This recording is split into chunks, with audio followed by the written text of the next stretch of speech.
and the places that you know seem like fantasy.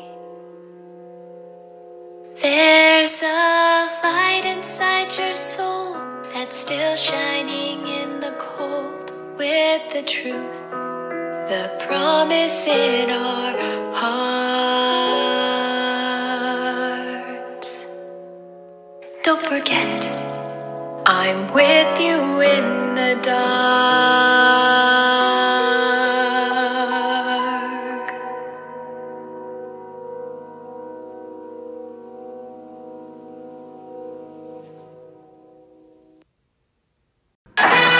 Thomas and Percy enjoy working in the docks.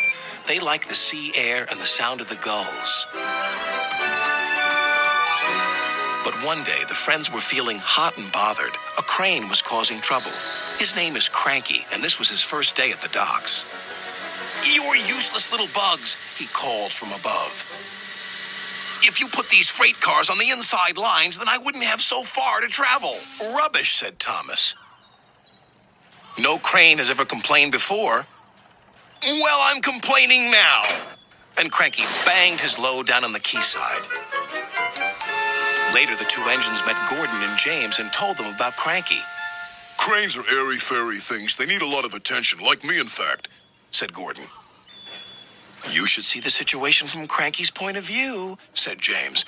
"He's high up in the air, coping with wind, rain, and baking sun. Then he looks down and sees you two little engines being annoying. No wonder he calls you bugs." When Cranky heard that the big engines agreed with him, he grew bossier still. Come on, push those freight cars closer to me."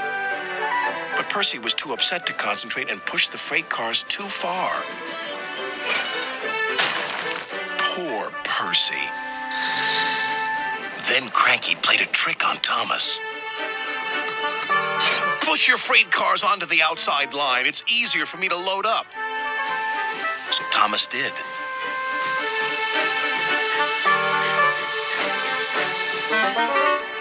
But Cranky left the loads beside the freight cars, not in them. "You must have known my arm can't reach you there," complained Cranky. This mix-up caused confusion and delay. Sir Topham Hatt was most upset. "Thomas and Percy, this new crane has an important job to do. I have heard that you have not been helping him today. You will go to your sheds and consider how you will improve yourselves tomorrow." Now Thomas and Percy were upset too.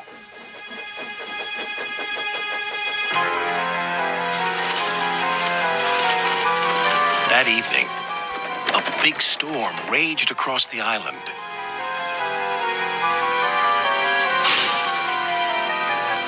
Cranky and the engines were trapped at the docks. "We're sure to be safe in this shed," said Duck. But he was wrong. The engines had no idea they were about to be put in great danger by an old tramp steamer. It was out of control and running aground, straight into the sheds.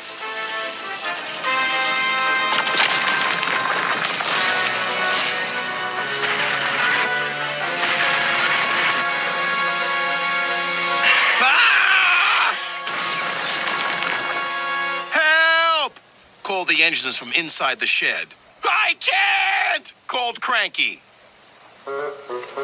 When the storm was over, Sir Topham Hatt rushed to the scene of destruction.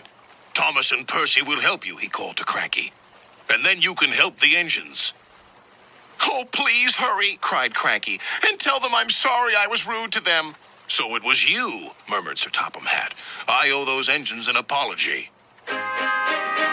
Thomas and Percy soon came to the rescue. And it wasn't too long before Cranky was upright again and clearing the wreckage. At last, all the engines were free. "Oh, thank you," said Gordon. "What would I have done without you?" "Well, I had to be rescued before I could help you. But I never thought it would be by a couple of Cranky was about to say bugs, but he quickly corrected himself. Small engines, thank you. I'll never be rude again. However, you two mites are in my way, so move over." "Pa," said Percy, "he's back to bugging us." "Don't move! You're still attached to Cranky." but it was too late. Cranky still looks down on the two little engines, but ever since that stormy night, he never calls them bugs or mites because he knows they might bite back.